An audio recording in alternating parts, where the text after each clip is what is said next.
Views.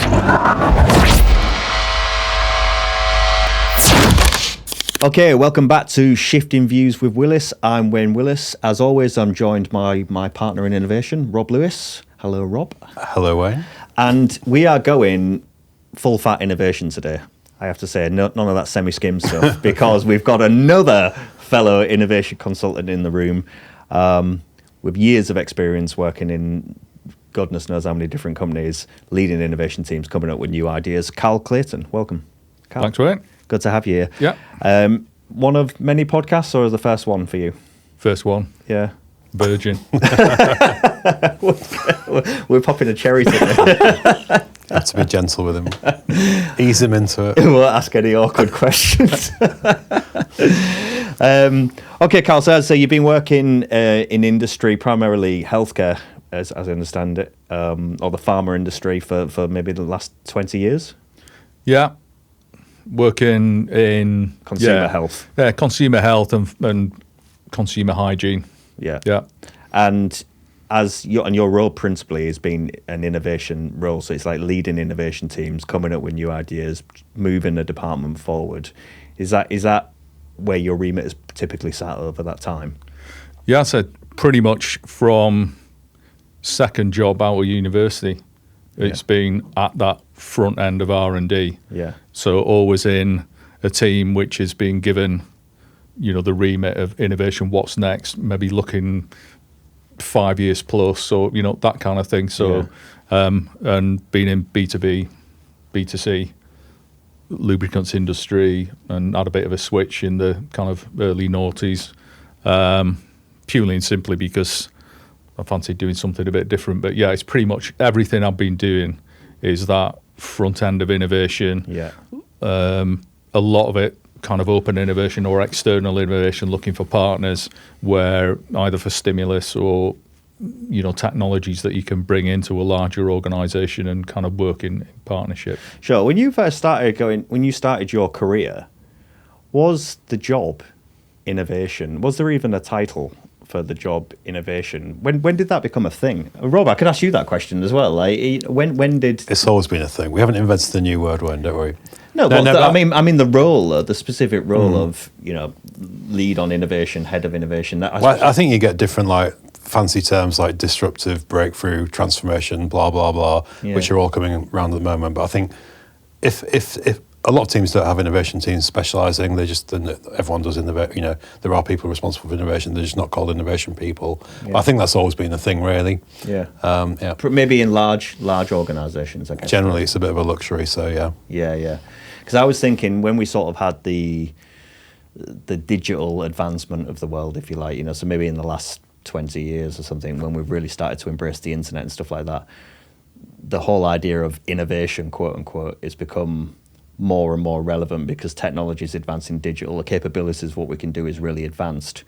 And so companies might become more conscious of how can we use that, how can we adopt it and make things better, or whatever it might be. Whilst before that time, I wonder, I was really wondering whether it was as an important conversation, I guess. I think there's always been the need to grow and add value, which is fundamentally what innovation is. I think you're like all of these, everyone's scrabbling around about AI. People are talking about the metaverse, blockchain. Like all of those things do increase the clamour. You have to have a strategy for figuring out these things, and that kind of drives a lot of the topics these days. But it's always been around. I mean, a lot of the biggest innovations happened decades or even longer ago, didn't they, in reality? Well, no, exactly, yeah. So, I mean, when we're referencing like massive innovations, if we're talking about the Wright brothers or something like that, something, where they've really made massive change to the world or come up with something fantastic, we would all accept that is innovation. But it's almost outside the scope of like day-to-day work when you think about that stuff. And I guess what I'm leading to here is like innovation is sort of quite a fluffy term. So when you speak to most people about innovation, I work in innovation, it all sounds a little bit abstract, a bit fluffy, kind of coming up with ideas, sitting on beanbags, that kind of thing. It's got that sort of connotation to it. So I guess the question is, what does it really mean? From a business context, what does innovation really mean? What actually is innovation? Well, I guess there's the perspective of the people that are doing the innovation, and then there's this perspective of the business that's expecting it. Yeah. So basically, the business just wants to make money. Yeah. And they want to have a differentiated, protected product so they can put that into the marketplace at an elevated margin and keep it there and protect that from being copied or anybody else, kind of entering that. Yeah. And I think it comes back to something we chatted about earlier, which is whose viewpoint are you looking at innovation from? So the business, it's just about keeping your brand at the forefront, being number one, or you want to be number one or number two brand in the marketplace. Yeah. And you've got to keep introducing new news to keep the people that you sell through, keep them interested in putting your product at eye level on the shelf and not somebody else's product. Yeah. But from the scientists that are actually doing the work, innovation is about, well, what is it? Is it new? Is it novel? Is it different? As nobody's done it before, and nobody's thought about it or looked at it or measured it in new this way boundaries, before. sort of thing. Yeah. Yeah. So I think there's, for me, senior management is just a vehicle for making more money. Yeah. Which is what business is about. But for the people that are innovating, sometimes it's about, expressing their creativity. Yeah. And just feeling as though you are actually working on something new that's not been done before. Yeah. But I'd not actually thought about what you said, which is, when did innovation become a thing? Yeah. I don't think, when I first started out, and I've always worked in that front end of R&D, but that word, he wasn't called that when I Well, that was that was kind of the point of my question. It's like I accept that innovation has always been a thing, but I was like, from a business commercial context, at what point did somebody say, we need somebody to come in and lead that? Was it anything to do with LinkedIn, perhaps? No. It could have been something to do with LinkedIn, yes. Like for me, we call it product development, new product development, R&D. You had EPD, you had MPD. So there was those kind of differentiations. But like you said, Carl, like the objective of innovation is to create value, isn't it? It doesn't have to be money, but it could be other things. But fundamentally, and one thing we would say that's quite interesting, I think, is in an organisation, you should be able to define what innovation is for you, because if you're asking people to innovate, then you need to tell them what innovation is, because it is a concept which would have quite a lot of different definitions. So I think within an organisation, you should create a definition for yourself, and then there are different horizons of innovation, aren't there? So what you said, Carl, earlier, your core product, you have to keep fresh with incremental innovation, but you also have to sow seeds for the future, which would be more radical things. And I think you mentioned something pertinent about the people. Like if you're a scientist and you're in a job, you want to be doing something cool and you want to feel like you're stretching yourself and doing something innovative. So the best kind of organisations would be keeping the products fresh with incremental innovation, but also doing radical innovation, which would satisfy that yearning for scientists to be doing something cool and interesting. And you have to get that balance right, otherwise you don't have long-term success. Yeah, but there is something that I've certainly experienced it. I don't know whether I assume you probably have, Rob, which is when that term came into being, and for me it was probably the early noughties. Yeah. And sort of the dot-com boom around that neck of the woods, almost. Yeah, and as you said, I don't know whether it was a halo effect from digital innovation. But I think what I felt it created was a two-tier system in R&D. So you had people that were skilled in product development, and the old terms, as you said, were new product development and existing product development. So MPD, EPD were the kind of nomenclature that was used. Yeah. But as soon as people were said, well, you're going to be doing, or you and your team are going to be doing innovation, it was like automatically there was some kind of, what's the word, enmity. Very good description. Yeah. Hatred. Yeah. Yeah, don't fluff it, just say it. Yeah, between, and it's like, well, yeah, but you're going to get to work on all this stuff, and you're going to be allowed to fail, and you're going to be doing all the cool stuff. Yeah. And how that kind of played out to me was you kind of go, right, okay, well, yeah, I mean, that just is what it is. Yes, we're going to experience more failure. But what that tended to get was it comes back to what you were saying about the definition of innovation in different departments, and what maybe a marketing department might class as innovation, and what a technical department classes. And if your terminology is different, R&D think they're doing the right thing, but marketing not. Yeah.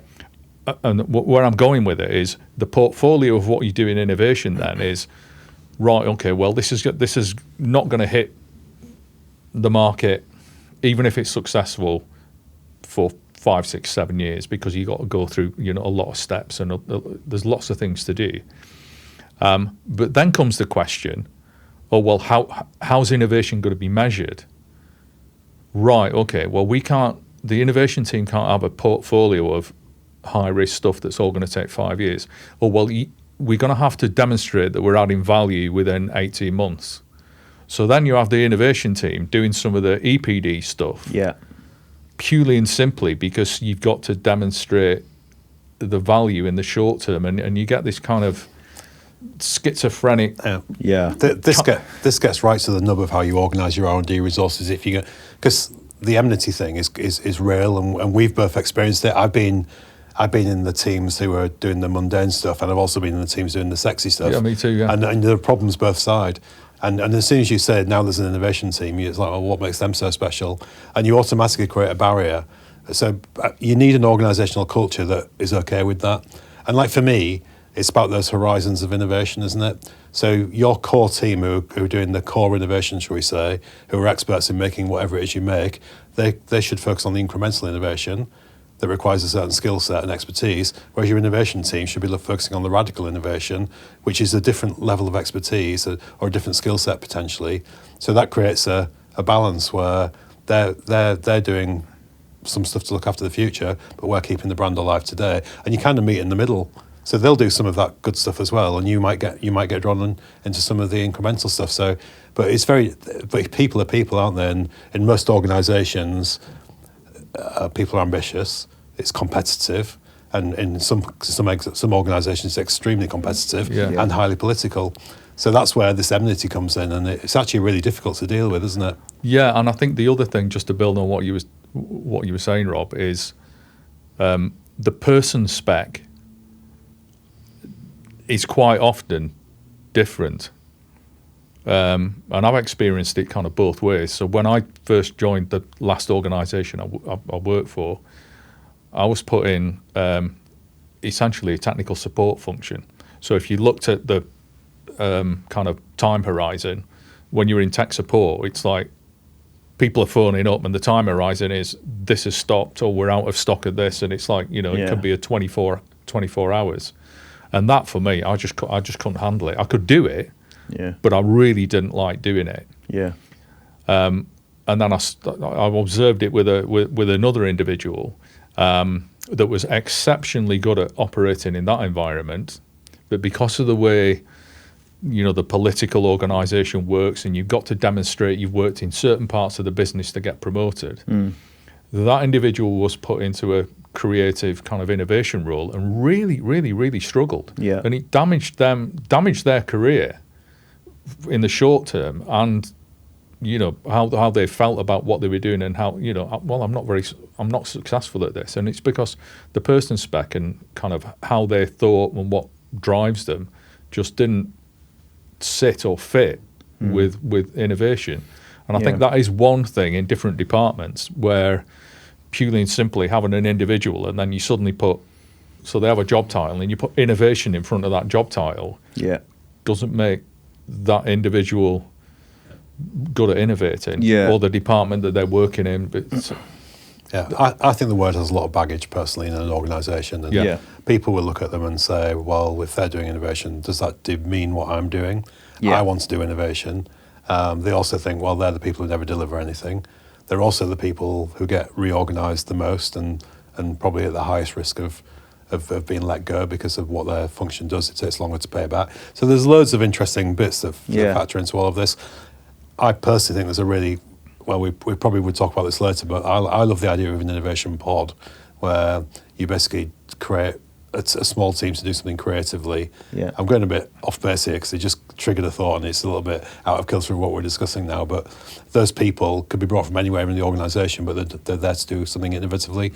And I think that works because done correctly, it should be isolated from the rest of the stuff that makes innovation hard in the organisation. Yeah. I know I've just gone off on one a little No, bit. no, it's fine. I mean, this is kind of my point because we've just done 5 minutes discussing innovation, but actually, you know, when the question comes out from the outside and say, well, you know, if you say into a business, say, speaking as consultants, I mean, you certainly find this hard. You say, okay, well, this is what we do, and they're kind of, why? What is innovation? What does that mean? What, you know, explain that to me in sort of a definition. Why should I care about that as a business? And then you get all those different spectrums you're talking about there. So you get those people that are coming up with sexy, cool, new ideas, working on new projects, R&D, all that kind of stuff. Then you get the people that are kind of the housekeeping, if you like, the maintaining the value of the product, make sure it keeps doing what it's doing, keep making those little improvements to make sure that people keep buying it, essentially.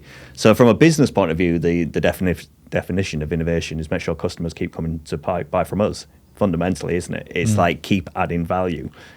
What that means in terms of a spectrum of roles is, as you've just explained, is quite vast. Yeah. But fundamentally, if the business isn't evolving, if they're not continuing to add value in whatever it is that they do, eventually they're no longer going to be adding value because someone else is going to be doing it. Like for me, it's all about flexibility because you mentioned it earlier before as well, Carl. Most organisations will create an opportunity size for a project that might be 1 million, 5 billion, 100 million, however they measure that. It's usually done by market research or something. But a lot of the really cool future stuff is really hard to value because those mechanisms are notoriously bad at judging the value of those kind of innovations. Yeah. So that kills loads of those innovations because you can't put a value on them. Yet they're the right thing to be doing. So, like for me, an organisation has to have ultimate flexibility, and there's a bit of gut feel. You know, we have a sense that we need to move this market forward, and we need to be going in this direction. So, if you took painkillers, for example, have side effects. So they're good at what they do, but they also cause bad things. But there are other ways of dealing with pain. But as an organisation that sells painkillers, we wouldn't want to do some of those other things because it's outside of our skill set and it's outside of our brand. But it's obviously the right thing for the market and for the consumer. And eventually when someone does that potentially that's where you get the ultimate disruption and you know you're no longer relevant. So those organisations have to have that flexibility to be able to participate in still selling painkillers, but also moving to whatever the future of that is that could be a non-drug related thing. So to me, it's about that flexibility, and that means different people, different skill sets, different ways of valuing projects, prioritising them. There's loads of it, that we could be literally here for a day or two. I feel maybe we shouldn't do that because it's Friday afternoon, but you know. No, but Carl, I really like your point as well because when you were saying about the different skill sets, and I think you're absolutely right. There are some people that are wonderfully creative and they can think, they can vision, and they can sort of see things that are happening. It's like, why couldn't we do that? Let's go in that direction. You know, that real long-term thinking.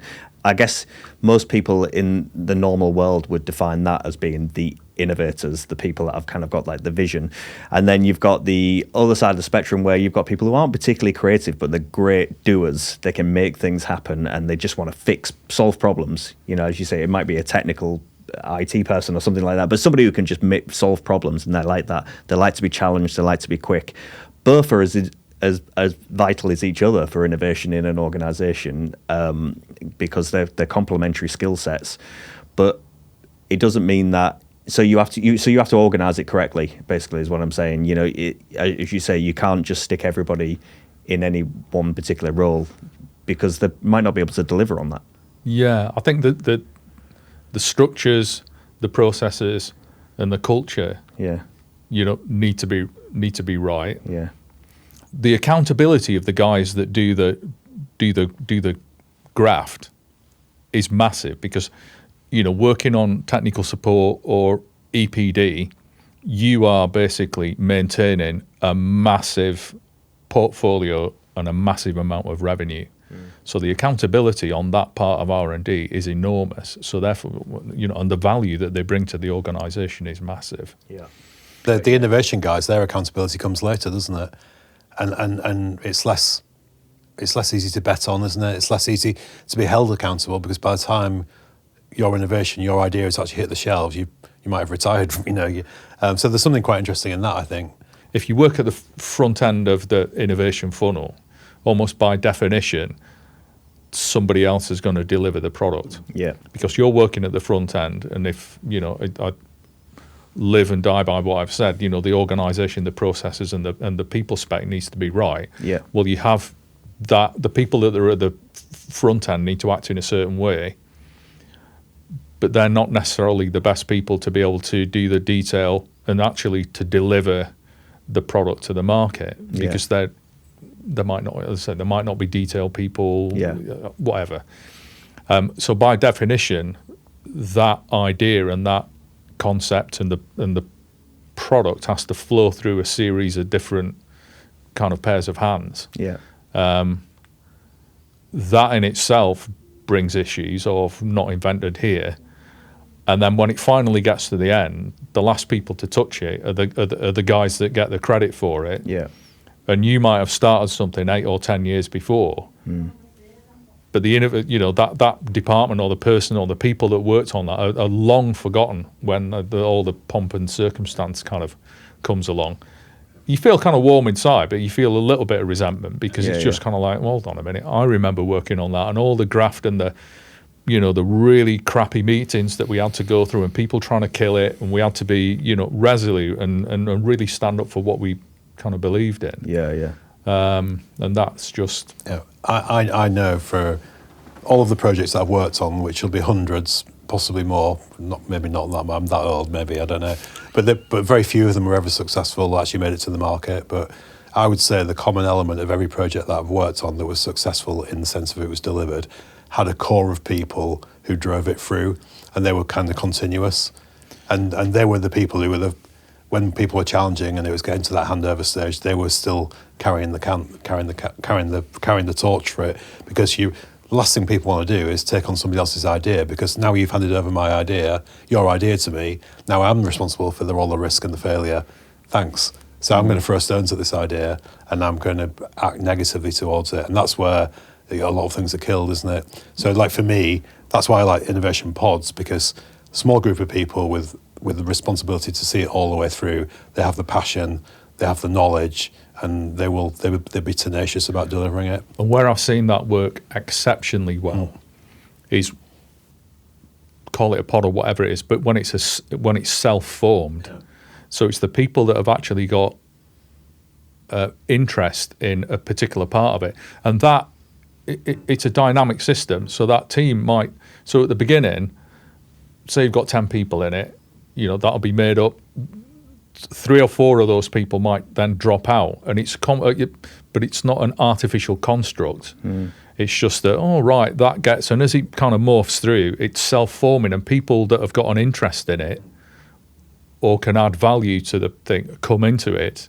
And that, for me, is where I've seen it be particularly successful, is where it's just a subject matter, and it's not being, you're going to work on this, you're going to work on this, you're all going to come together. It's more organic kind of thing. Yeah. Here's what needs to be achieved. Yeah.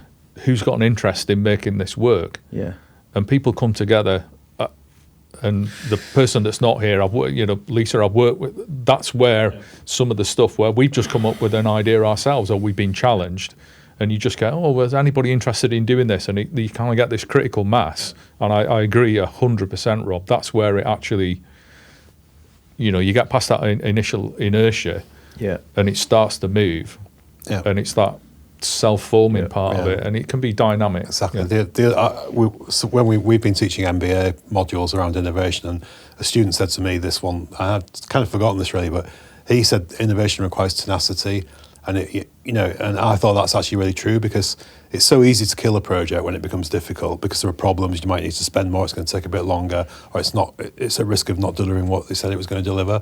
But very often the project still has merit, and it needs people to be tenacious to carry that through and go over those hurdles. And that it's very rare that happens, because people don't like doing things that are too hard. And particularly if it's been handed over to me and I've really got skin in the game on this project. I hate that phrase, by the way, so wish I hadn't said it. But like for me, it's about tenacity. Innovation is difficult, and you will experience hurdles, and you have to be tenacious to get over them. And it's actually quite hard to do that in a corporate environment because you're not really incentivized to. No, because I'd come to a point that I mentioned earlier. It can be seen as damaging your career. Yeah, totally. So if you've been, and let's say 80 or 90% of innovations that you work on fail, you look at that as an individual, but from somebody else looking at you as an individual and saying, well, yeah, the last 7 projects you've worked on, what have we launched? Yeah. Well, nothing. Yeah. So there's an external viewpoint of the value that you're adding, and then that then gets internalized about, well, yeah, am I actually no good because I can't get a product to launch? Yeah. I was literally told by one of my bosses who'd taken over the team that I was working in, and we delivered some projects successfully, so our credit was high, shall we say.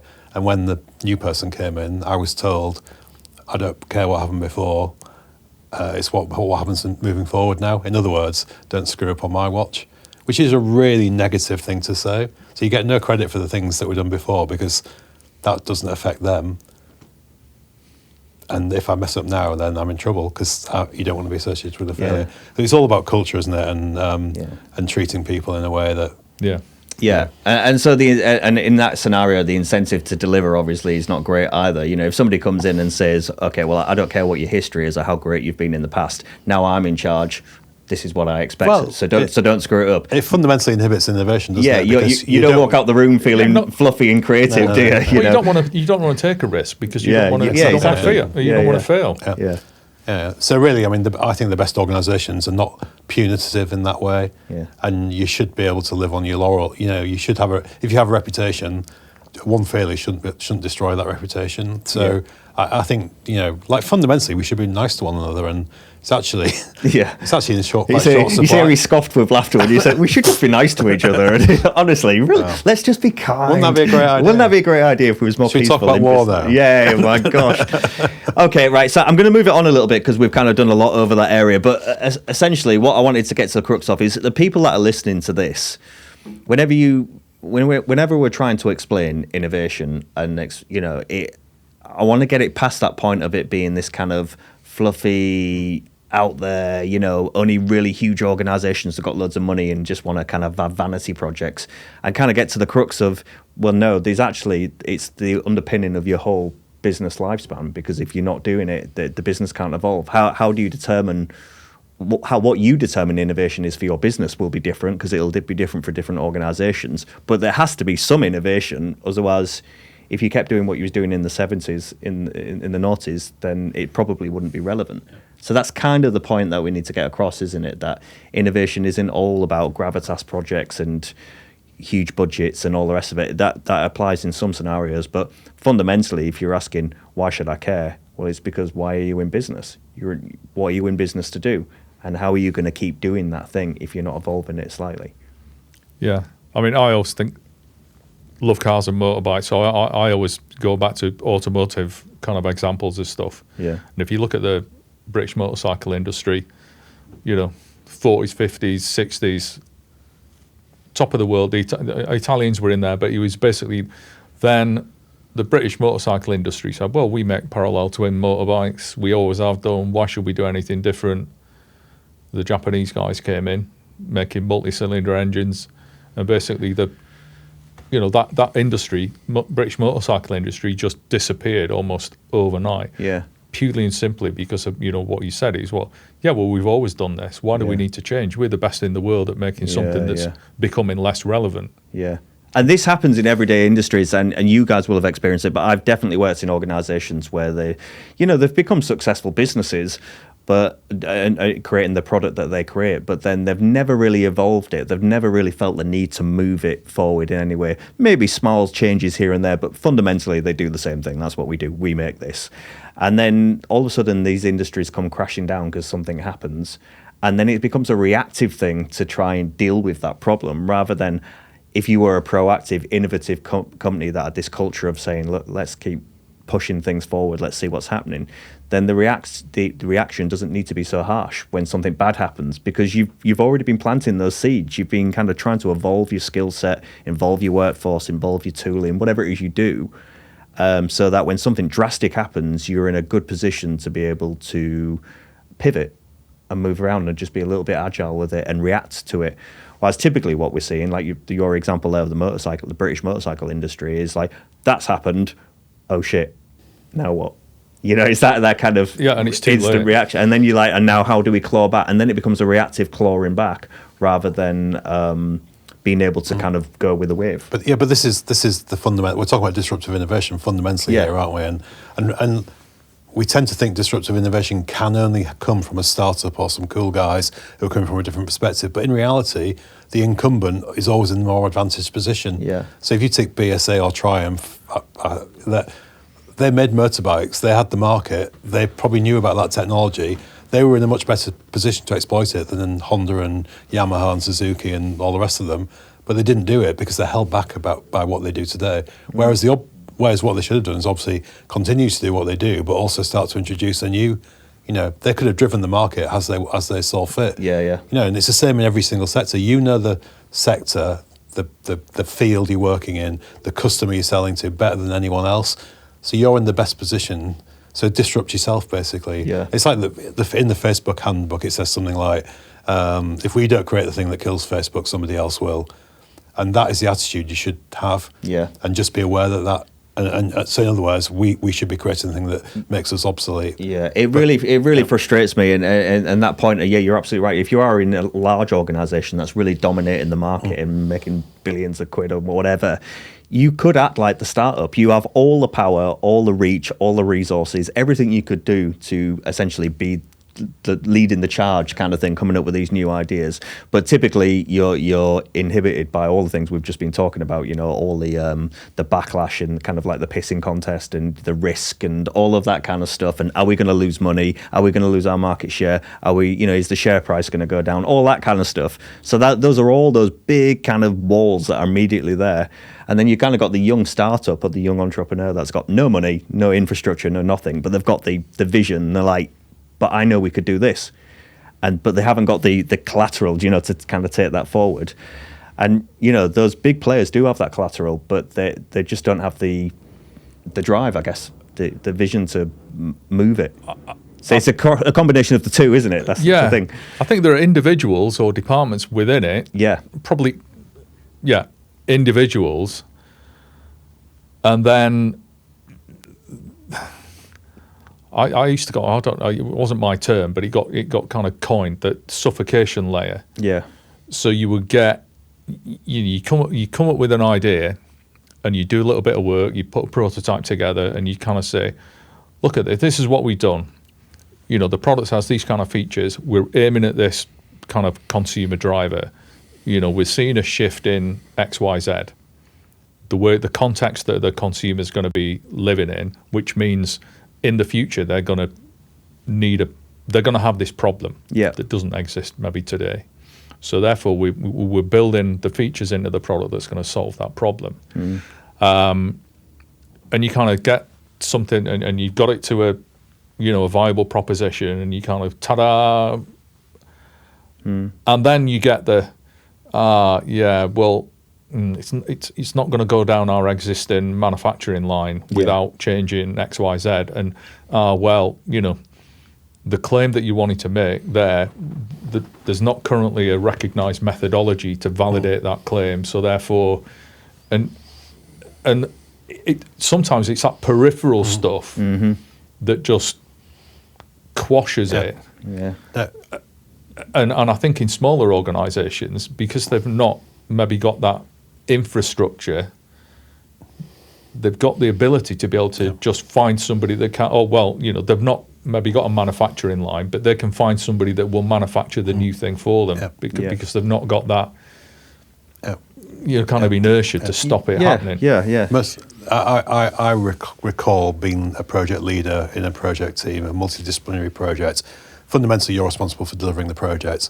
So you've got a difficult job because you have to deliver the project. But the difficulty really comes in all of the people you have to work with. Because every weekly or fortnightly or monthly project meeting you have, you basically go around the table and it goes like this. every single function, so the supply guys, the regulatory guys, the legal guys, whoever, are all telling you why they can't do what you're here to do, i.e. deliver this project. Yeah. And the reason for that is A, they're busy, but really the reason for that is you're asking them to take on risk. Yeah. So if your idea requires you to build a new factory, the supply guy is going to hate that idea, because fundamentally you're putting the risk onto their shoulders, and they will behave in that meeting accordingly. So they'll be against the project fundamentally. And your job as a leader is effectively to convince all of these people to do what they're actually paid to do. Whereas in reality, in a great culture, everyone was going, yeah, great, Rob, let's go and build that factory in India or whatever it is. What do we need to do? But that's generally speaking not what is the opposite of what happens. Yeah. And then depending on the structures of your organisation, they might sit in a different organisation. So you've got very little power in the hierarchy to change that situation. Yeah. So there's loads of really interesting dynamics that play, and fundamentally that all of that does, it serves to kill projects, but it really serves to dampen down innovation, because innovation, we've said there are different horizons of innovation, but when you try and do something different or novel or disruptive, that's where everyone's going to be taking a risk. The regulatory guys, the medical guys, the legal guys, the factory guys, and you need an organisation that supports them in taking on that risk. Yeah, and we've heard that 100 times, haven't they? Where you would have somebody say, they'll never do that. Yeah. They'll never do that. And like we in this room, we all know where we've all worked for, and if you don't know us, you can look on LinkedIn and see where we've worked. But it's common. It's common everywhere I've worked, and we do lots of work with clients now as well. And I would say, we're just shooting our business down the. I'll forget saying that, but generally speaking, everyone you work with suffers from the same problem. Yeah. No, it's really hard. And it links nicely into certainly with clients that we've worked with, it's come up all the time where they see, why have they brought in an innovation team to kind of help us come up with new ideas? Yeah, it's a cool couple of days for us to be all fresh and do a workshop or whatever, but they always say, they'll never do any of this. This will never come to any form of fruition. I'm telling you from experience, they'll say, the people that are partaking in this. And that's fundamentally comes down to clearly the culture of the organisation, doesn't it? That culture is so important, because if they don't believe it, it doesn't matter how great the idea is or whatever, if they don't believe this organisation is up for trying stuff or moving things forward or pushing things, then there's not really any appetite. You're just kind of going to try and maintain the status quo, isn't it? Culture is such a huge part of this. Yeah, or it's just a box ticking exercise. Yeah, exactly. Well, we said we've got to do this because it came up in a survey, or it did this, or whatever it is, or industry kind of expects that we need to go through this process. Yeah. And we've ticked this box, and we've had an innovation session, or we've generated some ideas or whatever it is, and we've all gone through the thing, and we've stuck stickers on, we've voted on stuff, and and then we've all walked away and decided. Exactly. One thing that I think is really interesting, if you look at company reports, and we'll all follow certain companies because we may have worked for them or we have friends who work for them, but I would say, like in the FMCG type market today, most organisations are growing low single digit to high single digit growth. And that's probably quite adequate and acceptable. But the way they're achieving that today is increasing the profit, increasing the cost, but their volumes are actually decreasing. So they're basically using the current economic situation to command a higher price, which is driving their bottom line, but it's not driving their volumes.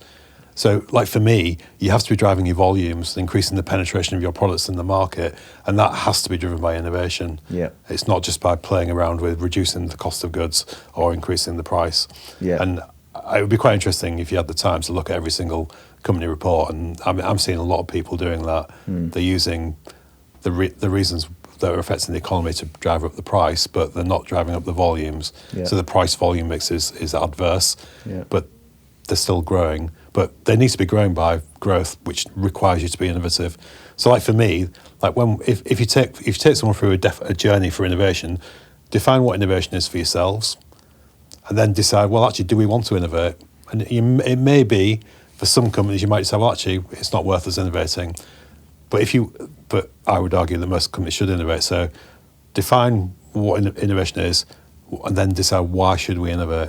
And if you look at Unilever and all these companies today who are growing by increasing their prices, not their volumes, that's why they should be innovating. I'm sure Unilever would argue that they are innovative, and they could probably point to me some Marmite innovation they've done that would back that up. But people love it more or hate it more. Yeah. But I think there's the where and when should we innovate as well built into that kind of set of questions. Yeah, where do you? Yeah, exactly. But this is why you have to have this. I mean, what we call the innovation always on culture. You are always innovating, and certainly for listeners, having a workshop in a room where you put in post-it notes on the wall and sitting on beanbags and all that kind of stuff, that isn't innovation. That is one tool within the process of being an innovative organisation. Yeah, it might just be a catalyst at a moment in time. It's a vehicle to get people together, collaborating, sharing ideas, kind of selecting those ideas, looking together at stimulus and insight, getting everybody on the same page so that everyone in that organisation is clear on this is what we believe innovation is to us, this is what we're trying to achieve, or this is the problem we're trying to solve, whatever that is. Here's loads of information so we're all on board, everyone's on the same page here of what it is we're trying to do and what's available to us. Okay, and now let's think about ways that we can tackle that challenge, whether that's an endpoint, so your customer, the person that's buying the product or service, or internally, you're trying to restructure the company or you're trying to find out quicker ways of doing things or whatever it is you're trying to do. But fundamentally, you're trying to get everybody in on the conversation and then come up with a constructive way of kind of taking those ideas from an idea on a post-it note on the wall to actually some form of delivery later down the line through some form of process.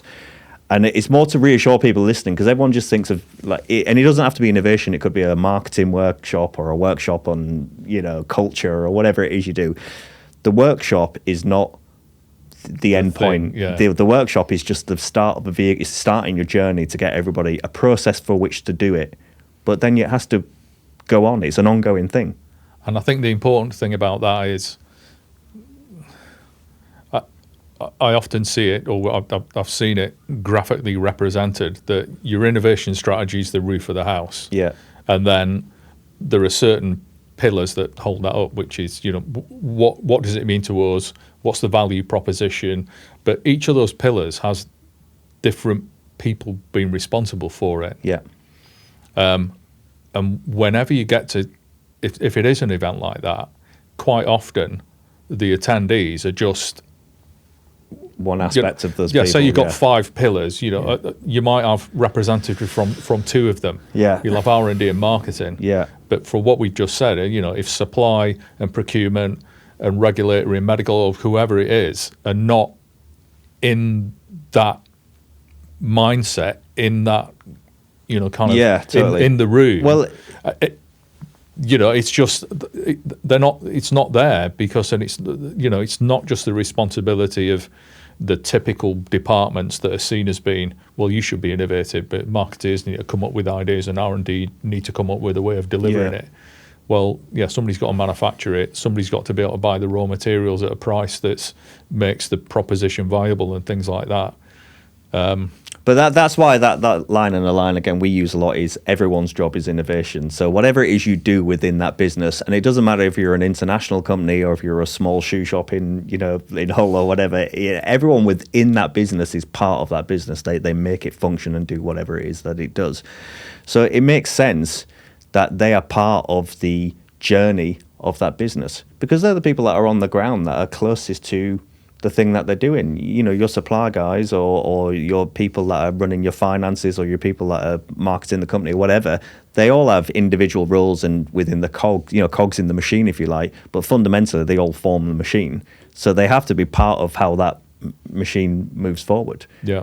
And you're right. Typically, if you're running like a workshop in whatever subject, it's always key personnel that are coming into that workshop and you think, but what about those poor people down there? Do they not have ideas? Are they not creative? Are they not humans? Involve them in it. They could give you some real valuable insight that might really make a huge difference to what it is that you're trying to do. Yeah. We were doing something around with the MBA related the other week, but it's the supply one. Yeah. And an R&D person is only going to touch a product a few times in their entire career. A marketing person is never going to touch the product. The supply guys are literally seeing billions of the product go past them every single day. Yeah. So they know your product inside out, yet they're very often the poor relations when it comes to being involved in innovation. So, for me, it's really obvious that you should use those guys in that in your innovation process. And again, it's almost, I mean, just in the way you explain that as well, it's almost hierarchical, isn't it? It sounds a little bit like, less than. Yeah, well, when you're in that department, When we did this module, we used the Monty Python sketch about class. That's right. Where I'm upper class, so I look down on him, and marketing, R&D, supply is generally the sort of a hierarchy of power and influence in an organisation, and it rolls downhill. Yeah. And yeah. Exactly. And I think to just to build on that point, it kind of works the other way around as well. I can remember. Purely and simply because of the places that I've worked, I've always had a close links with the factories. Either going out, because when I was in B2B, you had to go out and the customer typically was a factory that was making something. So you're in that environment, you understand how people speak, what their challenges are. And I can remember when I first started in my last role, I had quite strong links with the manufacturing site, and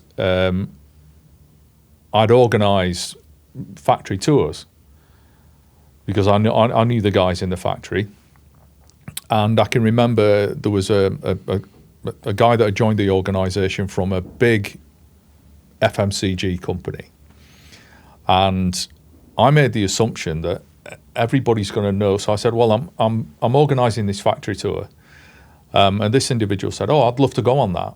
Reasonably senior person, and I kind of went, "Well, yeah, if you want, but I don't think you're going to learn much because you'll have seen this yourself before." And he went, "No, I've never been in a factory.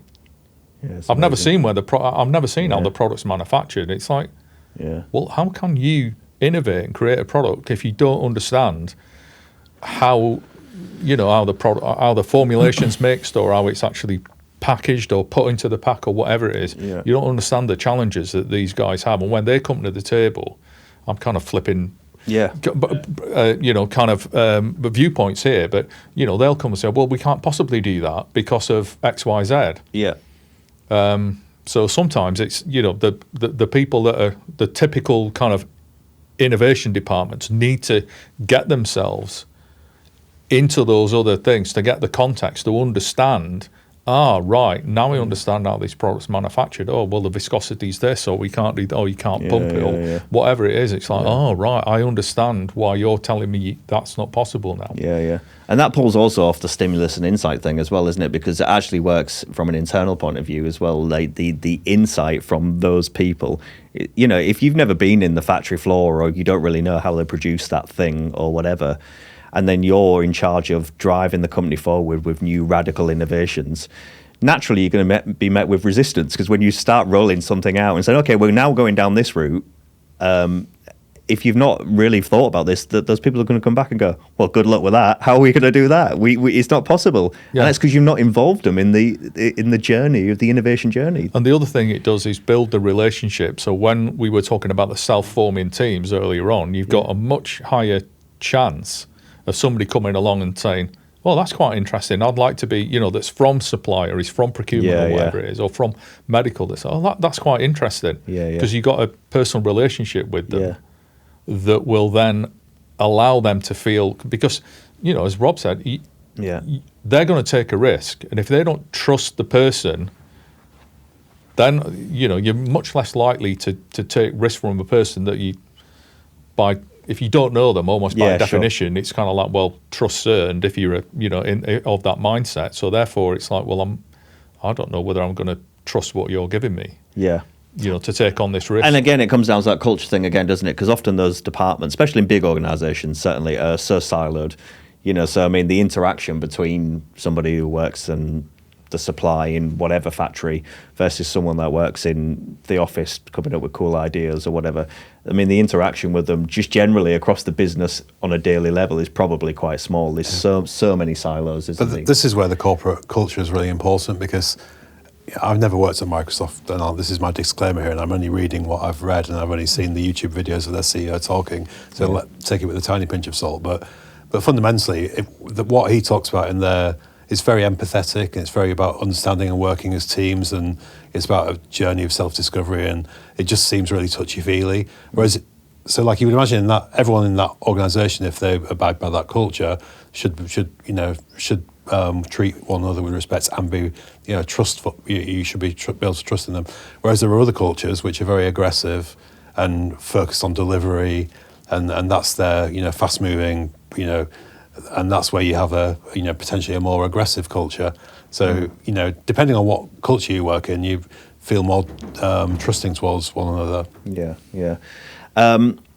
I just want to touch upon very briefly, we've really talked about this quite a lot already, but just to kind of put it into context, and off the record, it's so I can put the graphic up. But this leaky funnel theory you've got. So this is the theory of innovation, lots of stuff going in the top, and then the stuff coming out the bottom isn't that great because there's holes in the funnel. Do you want to just talk us through a little bit what that theory is all about? Yeah, so just thinking through that from experience I've had, quite often you will see examples of innovation will be kind of depicted as a funnel. Yeah. And there'll be ideas coming in, and you'll have this fantastic process of filtering things through and whatever. But in reality, what I've observed is, if the process is not right, the process determines the width of the hole in the bottom of the funnel. So if you have a really bad process, then it's very narrow. Yeah. So you can pour lots of stuff in the top, and it don't come out the bottom. It just kind of spills over the edge, which is incredibly inefficient. If you get the process a little bit better, that opens up the bottom of the funnel.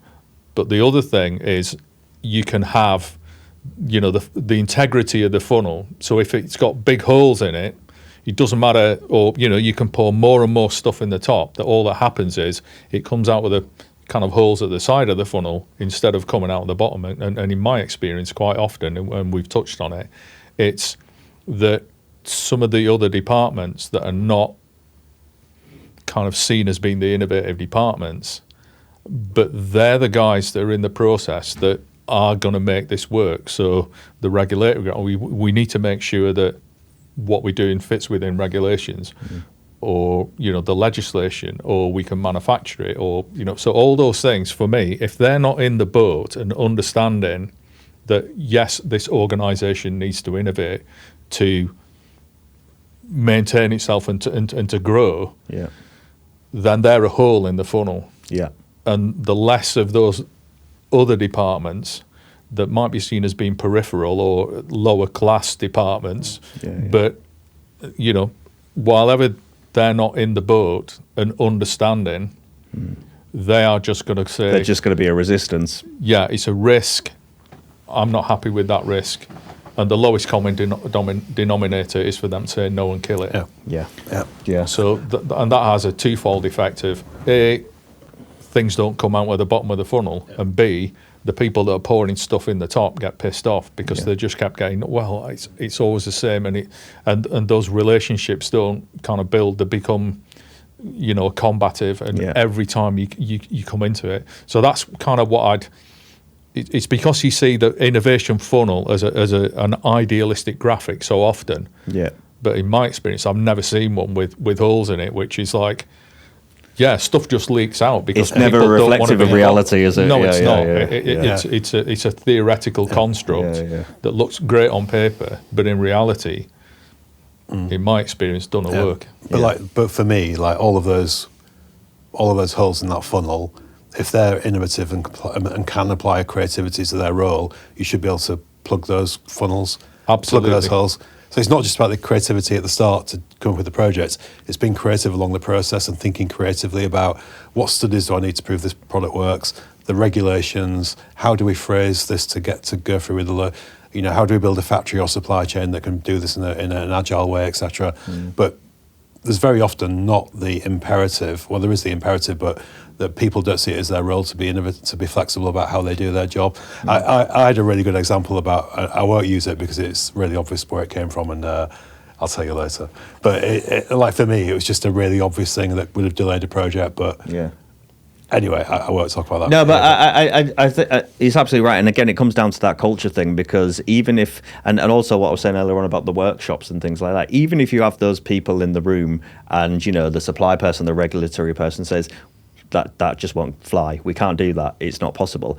At that point, you're in that group to be able to navigate that situation to say, okay, well, how else could we approach this? You can have a dialogue and start to mitigate the risk. Rather than the leaky funnel, which is, no, the water's falling out the funnel because that isn't going to fly. But this is all under an umbrella of a culture, and depending on the culture of that organisation, that will determine how much risk those people are prepared to take and how creative they're prepared to be.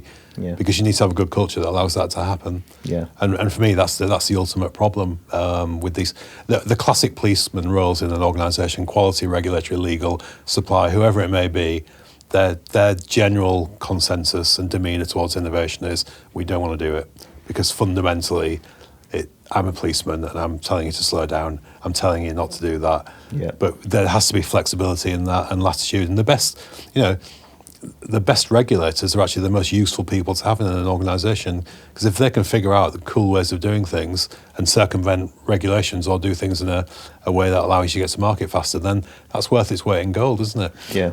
And one thing I always thought in projects as well is, if your project's worth £10 million a year, and let's say £12 million to make the maths easier, a 1 month delay costs you £1 million. But it's just a 4-week delay. That's £1 million. Yeah. And no one ever thinks in those terms. It's just, like for me, they should be made accountable for that. Yeah. Yeah. And give that money back. Yeah.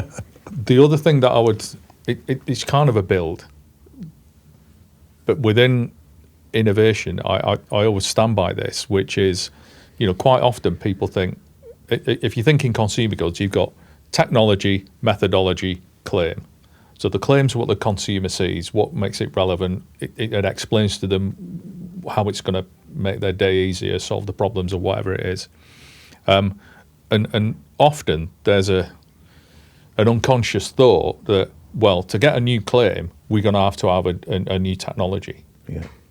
But quite often, so the technology has to flow through the methodology of how you're going to measure it. How are we going to, validate this claim to be able to make the claim? But quite often, if you just say, well, we keep the same old technology, but the things are changing in the way that we measure stuff, then therefore, well, we don't have to invest in the new technology. So we don't have to, so the supply guys are happier, the procurement guys are happy, because we're not buying new stuff and making it in a different way. Yeah. We're just taking the same thing, but you're innovating on methodologies as to the way that you measure things that then allows you to make a different claim. Yeah. And that's where, you can get some of those guys on board, but also where the regulatory and legal guys are really important to have in that debate, which is, because I've had this where it's like, well, you can't make that claim in the marketplace because there isn't a method. Nobody's ever measured it before. Yeah. And because you've not measured it before, the regulations are not in place to kind of deal with it. And then you need to have that dialogue. And that's where some of the typical policeman roles can be really important in innovation, because they can say, oh, right, well, let's go and investigate how we can measure this in a different way. So the innovation starts a little bit further down the track, and you don't have to invest in the technology.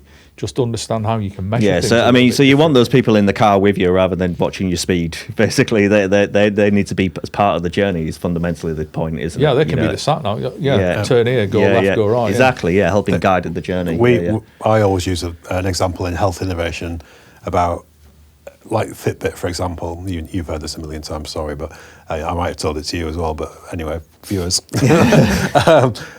ask yourself, if you worked in a pharmaceutical company, could you have invented Fitbit? So if you'd had the idea for an activity monitor 20 years ago in a pharma company, I can guarantee it would not have come to fruition, even though Fitbit's an amazing health device, because what would have happened is the regulatory guys would have said, hang on, that's going to be a medical device. The supply guy would say, no, we make tablets. The medical guy would say, why is 10,000 steps the right number of steps to do?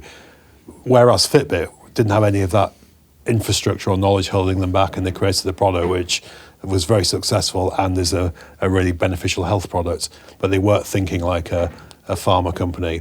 And so that's just one example from my own sort of like personal professional knowledge. So I would say to myself, if I was leading a pharma company, how could I create an organisation that would allow us to build a Fitbit? Yeah, that's a really nice way of thinking. And think about whatever the analogy is for washing machines or whatever it is you make. But how would you remove those blockers or create a culture that would allow that to happen? And for me, it's about not being held back by the bias of my education, my training, the politics of my organisation, and the infrastructure of my organisation, and create a way of doing things. And we won't get into this now because we've been running for quite a long time. but just on that also comes down to the sort of people that you're hiring in the business as well, which is why you can't just keep hiring the same people from the same industry with the same qualification, because you're generally going to get the same output, because they're almost they can't think differently about, for example, if you come from that pharma industry and you're sort of saying they're not going to come up with a way to make a Fitbit because they're just not even slightly in that mindset. It's actually worse than that as well, because people will go from one company in the same sector to another company, and I've done it personally, so I'm not criticising them, by the way. You do it because you want to get a better job, but you go polluting that organisation with the ideas, and it's a merry-go-round and a circus, and people are going up higher into those organisations, just proliferating the same ideas. It's fairly depressing, if I'm honest, but there are some very clear ways you could break that down. That's fairly obvious, but no one seems to do it. And that's where it's probably an entirely different podcast, but that's where see you tomorrow.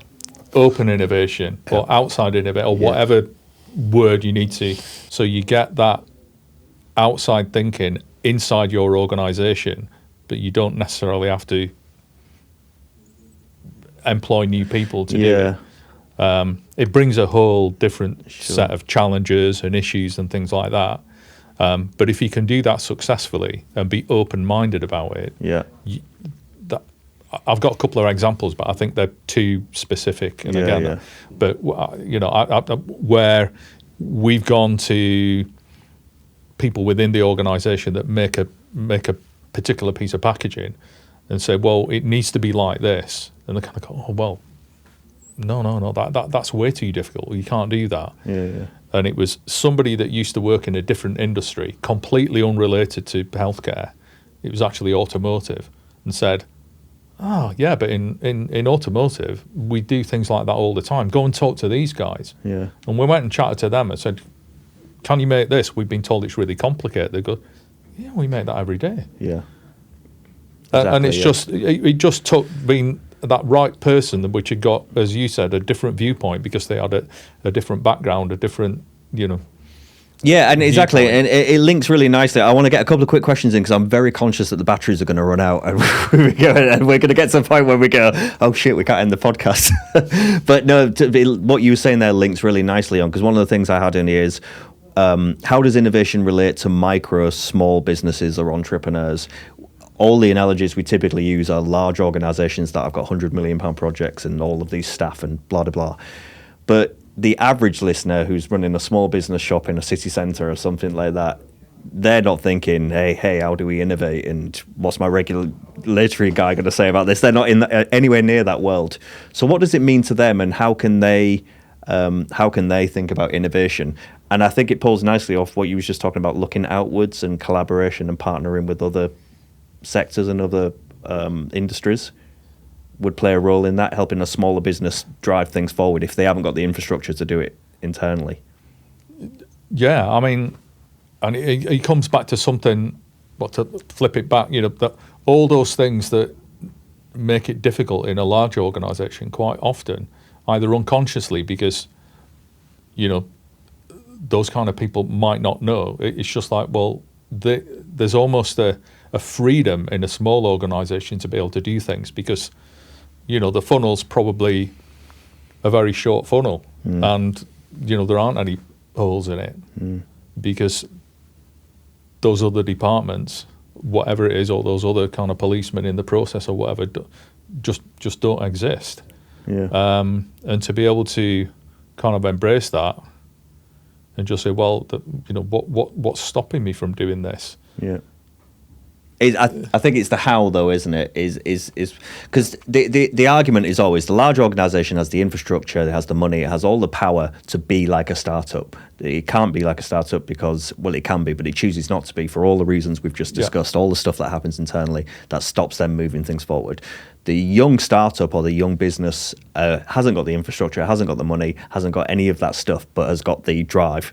They want to take it forward. So I guess the question is, how do small businesses innovate? Yeah, I personally think, I mean, we have this challenge quite often, because we often work with small businesses, and they think innovation's not for them, but obviously it is, because they do have an advantage in many respects, because they're agile, they can make decisions, can move quickly. But to me, the same magic is still there. It's still about knowing about what technology can I solve problems with, what's the problem, and who's my market and customer, and what's my insight. And those are the three magic ingredients, whether you're Unilever or Bob Carver's whole reference. I love Bob Carver's. Are they still in business, actually? But anyway. But, for me, if you understand your customer, that's the key thing. You understand the problems that they have and you understand the technology, then that's the preserve of anyone. It doesn't have to be. It's irrelevant the size of your organisation. Okay, you have more money and you have amazing brands to launch things if you're Unilever or GlaxoSmithKline, but still the basic ingredients are there for anyone to play with. I think that's a really key point, is large organisation, understanding the end customer, consumer, whatever it is a really complicated process. Yeah. Because there's hundreds of people between those two things. Where in a small business, where you might be interacting with the person that's actually using your product or service, you've got the ability to have that dialogue and understand what's driving them, what's the context, how is the context the political or economic, what's changing for them, and is meaning whatever they're doing is getting more difficult or more challenging or more expensive or whatever it is. You can have that dialogue face to face and understand it, and to Rob's point, once you understand what the driver is and you hear that 2 or 3 times, that can be the stimulus to say, right, okay, what can I do that to solve that problem, or to capitalize on that shifting context that customer is experiencing, because they need a slightly different product or a slightly different offering or service because of what's changing. Yeah. And when you can have that, immediate dialogue, how much money do big organisations spend to get that? Millions. I used to have a boss who said, "Why are we spending £500 million to ask Mrs. Mop in Argentina what she wants from a headache tablet? I can tell you now, they want it to work and work quickly." Difficult to argue with that. Yeah. Well, but that's exactly the point. But the other thing I would say is, for small businesses, if you're talking to them about innovation and it all just sounds a bit mind-blowing, so you've just articulated the point that, you need to be innovating because you want people to use your business. And as things evolve, you need to be able to evolve with them, and so therefore you're in the best placed position. You're generally quite close to your customer. You can hear their pain points daily, and you can try and address it with your expertise in whatever it is you do. Yeah. The chalk and cheese bit is always, I think, whenever they're trying to come up with a new product or a new service or whatever it is, and getting that out to market. So like a large organization has got the power, it's got the clout, it's got the marketing, and if they come up with some new fancy piece of whatever, toothpaste or whatever, no problem, they can throw that out to the market, and it is neither here nor there to them, really. If you're a small business, it's almost impossible to even build the product or get somebody to build the website to do the whatever or whatever it is. So I think those are really the only two bits I find that separate the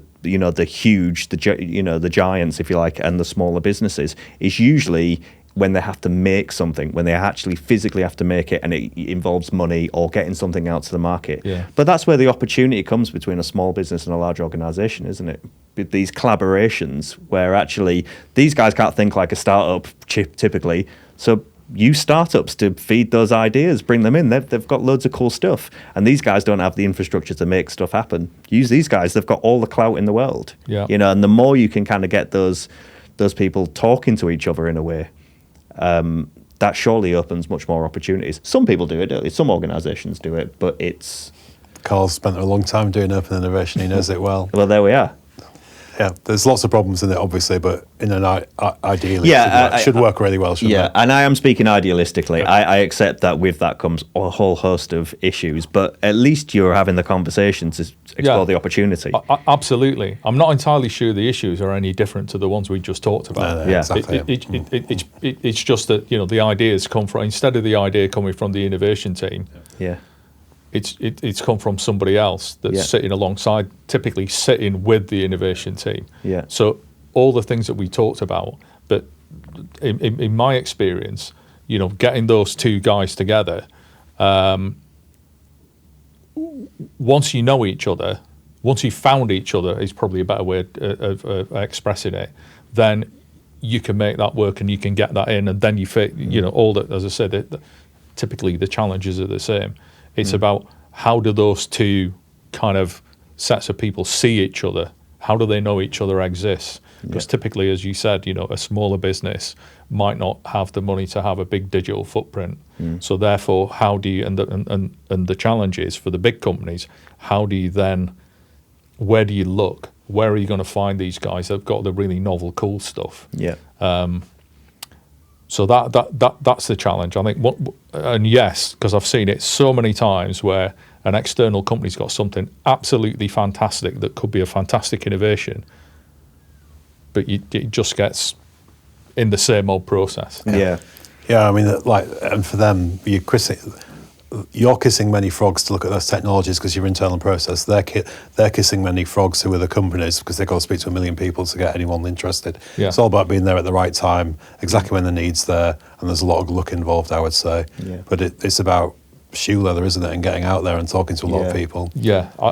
It should be easier. I think it should be easier, and I'm sure, from what I've read, some organisations do open innovation really, really, really well, don't they? But if you're an outward-looking company, which is kind of the point I'm coming to there, is like, if you're so insular in yourself, then that's immediately a problem. If you're an outward-looking company and you're looking at what other people are doing, what startups are doing, what's happening in different parts of the world, you're working with incubators or universities or whatever it is you're doing, at least you're observing what's going on, and again, that stimulus and insight, you're bringing that into the organisation and fueling what might be future ideas. And that's equally important to be external looking, irrespective of the size. Yeah. The issue comes with the larger the organisation, the more people they've got, so therefore they can afford the time to spend outside. Where if you're a small company, small organisation, the time that you spend looking externally, you're not, in the short term, you're not making money. Yeah. So that's the trade-off. Both sets of kind of organisations on that spectrum should be doing it, but it becomes economically more difficult for the smaller organisation. Yeah.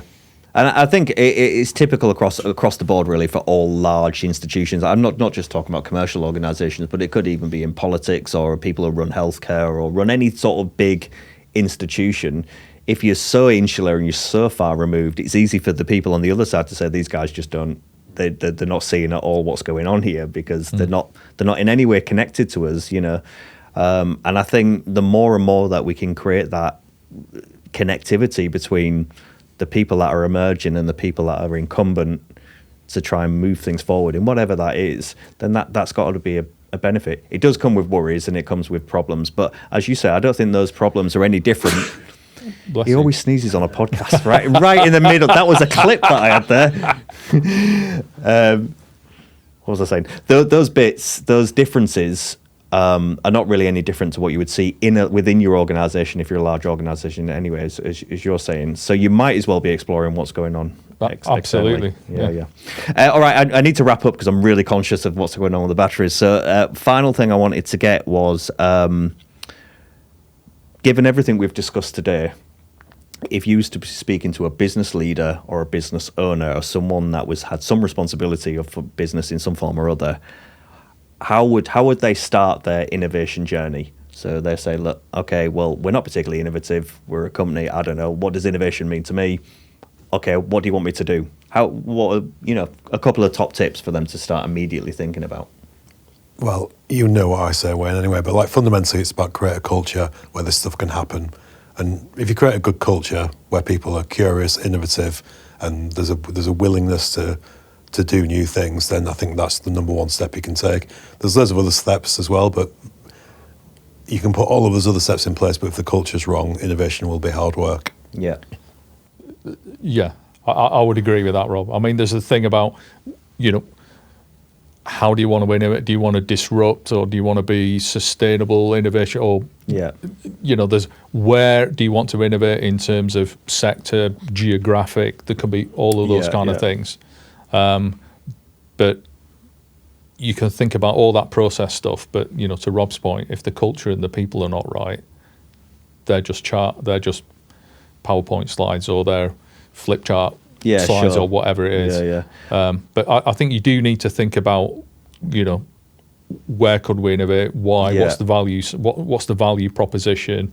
Where's that going to sit in our portfolio? Have we got a pipeline? All those kind of things about what they should be thinking about. But as I say, that's the mechanics.